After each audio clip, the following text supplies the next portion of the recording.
একটা ভালো শুক্রাণুর বৈশিষ্ট্য কি বলি, একটা ভালো শুক্রাণু অর্থাৎ আপনার শুক্রাণু যদি ভালো আছে আপনি কিভাবে বুঝবেন, বোঝা উচিত না?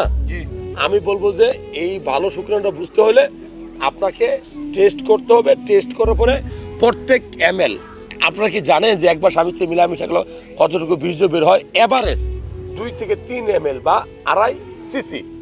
এখন এই 1 ml মানে সিমেনে বা বীর্যে আপনার মিনিমাম 15 মিলিয়ন শুক্রাণু থাকতে হবে। এর নিচে থাকলে ওটাকে আমরা অলিগোস্পার্মিয়া বলি।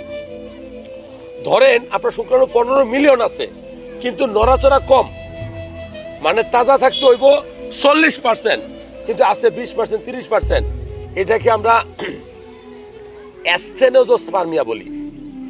আরেকটা ধরেন আপনার নড়াচড়াও ঠিক আছে, পরিমাণও ঠিক আছে, কিন্তু স্ট্রাকচার মাথা আছে, ঘাড় বডি নাই, বডি আছে, লেজ নাই।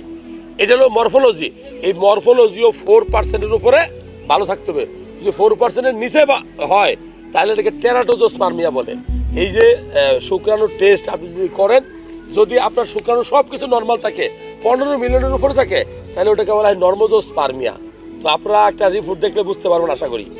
এখন একটা শুক্রাণু যদি নীল হয় ওইটাকে কি বলে? ওইটাকে বলা হয় এজোস্পার্মিয়া।